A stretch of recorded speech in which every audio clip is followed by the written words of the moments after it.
consider, our language to be the science of language and grammar, and then we speak it.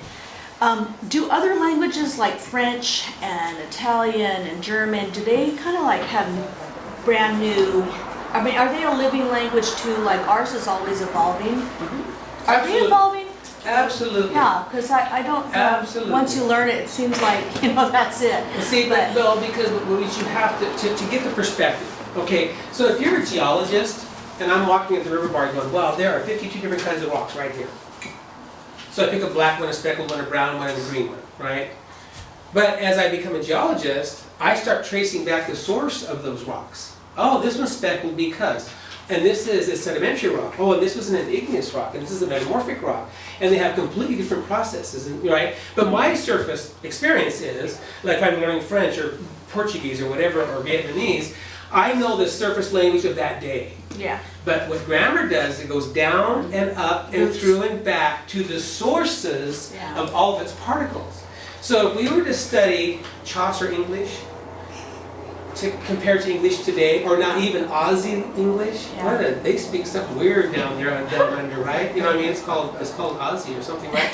So every single language, if we could compare, say current day dee-ni, or even dee-ni of the 1970s, back to the dee-ni spoken in 14th century, or 1,000 years ago, or 10,000 years ago, there would be some stuff that's exactly identical, and a whole bunch of stuff that's different. Oh.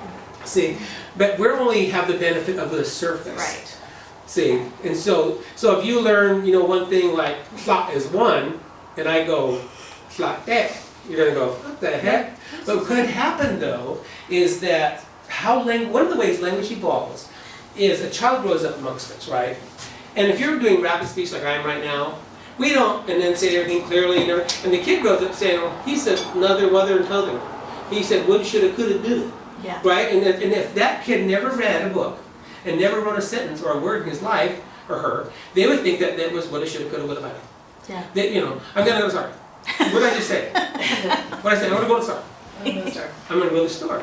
So, but now that's all that kid heard his whole life. When it grows up, he grows up and speaks that same language, its kid's going to hear something just a little more morphosized, right? Changed. And then they learn that. So over time, language just changes. Right.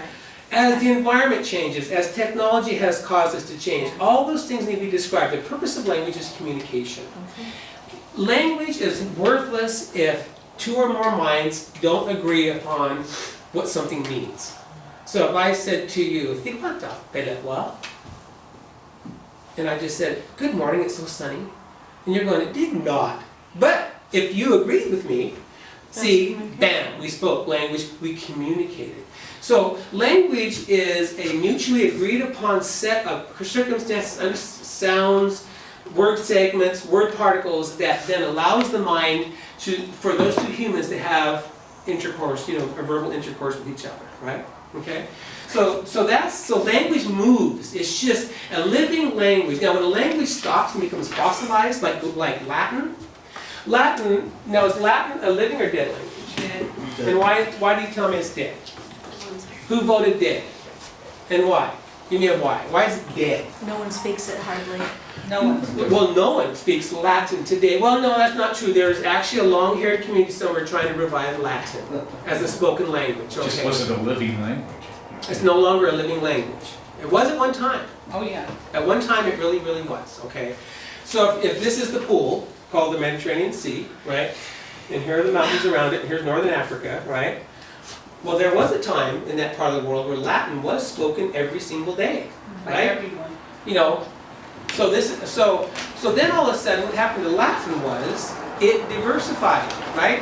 As it moved away from this part of the world right here, and it spread out across Europe and North Africa and into the Ural Mountains over here, the Eurasian mountains and stuff.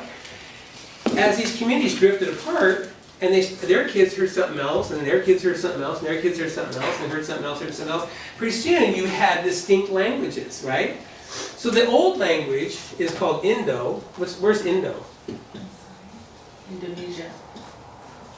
Below. Okay, so Indo-European. So Indo means there's somewhere from over in here. And where's Europe? Over in here. And where's Africa? Over right there. But okay, so there's hyphenated. So Indo-European, around 8,000 years ago, was the matrix language that they spoke in that part of the world. But since 8,000 years ago, these all drifted off, right? And created what's called daughter languages. Okay, and the daughter languages are like Germanic. So see, Germanic is one, right? Hebrew, the Romance. Why is it called the Romance languages? Base of Latin. It's based from Rome. Oh. See, Romance. It's not because it's lovely and sweethearty. It's because it came from Roma. See, Romance. Make it so lovely. Okay, and that created, and then Roma. What did Roma do? It diversified into what? Give me some examples. Italian, Yeah. French, Okay, La Spanish. Française, right. Espanol, Greece. right. Yeah, in Greece, okay. Fine. So what that tells you is that around the pond, over here, in the Mediterranean area, who is the mother of them all? Latin. No, Oh. Indo-European. Indo-European became Latin. You see what I'm saying? Oh. It's the mother beyond Latin.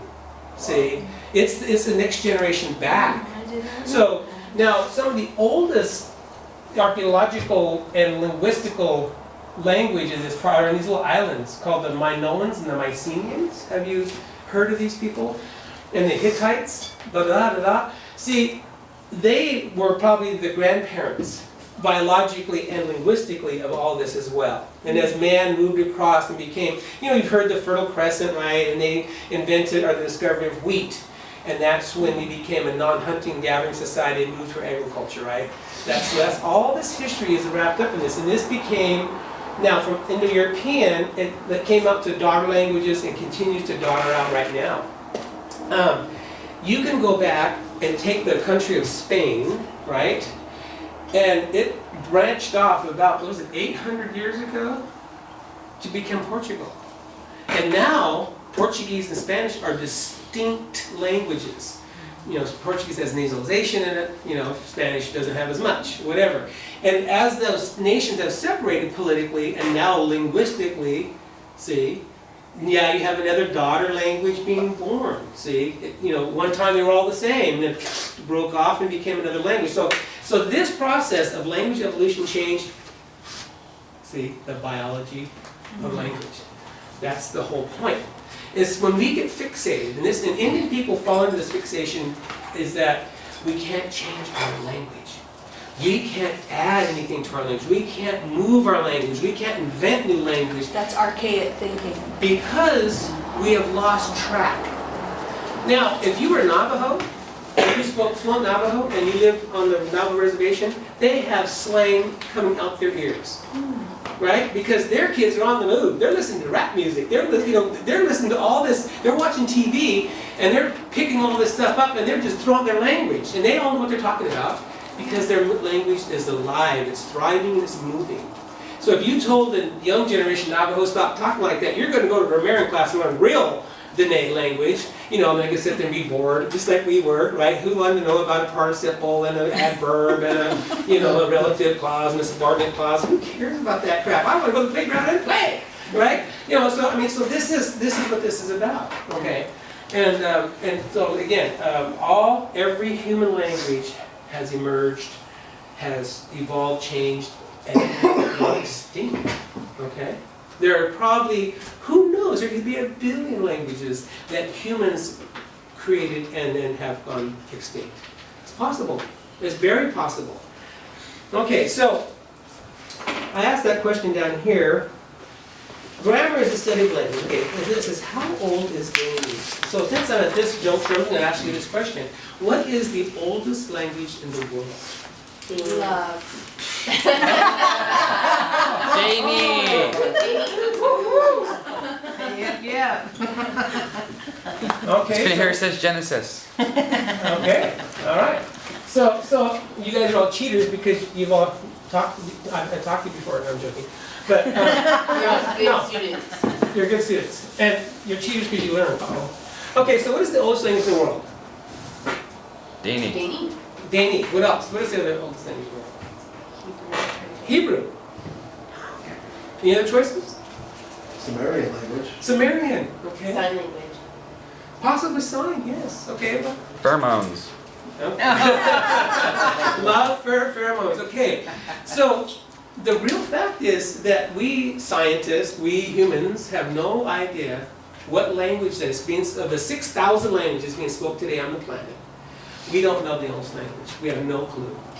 We don't know where it started. You know, it's too far back in time. You know, was language at first just actually, you know, what was, you know, was it really grandma at the watering hole? You know what I mean? Trying to tell her kids don't fall in and drown. You know, what was the first language? We have no clue. We know that monkeys communicate. We know dogs communicate. We know cats communicate.